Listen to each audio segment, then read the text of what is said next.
खून अभियो है बा, ना शौक बदलल बा ना जुनून।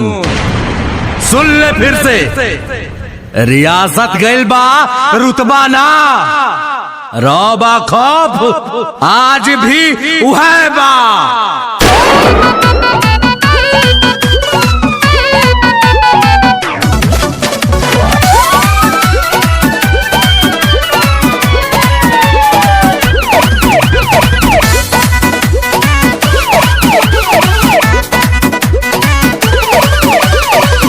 भोजपुरिया डरिला खाली बात से, साच खाती लड़ जाई केहू के बात से।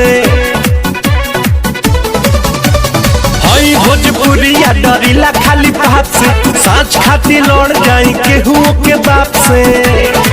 तो पीछे हटम न के तनो झमेल होई,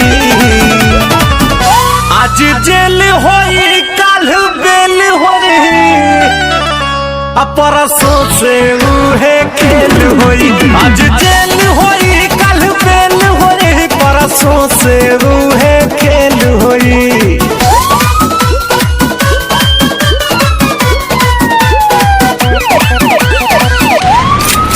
हथियार तो खाली शौक खातिर रखीला बाबू, खौफ खातिर नमवा काफी बा।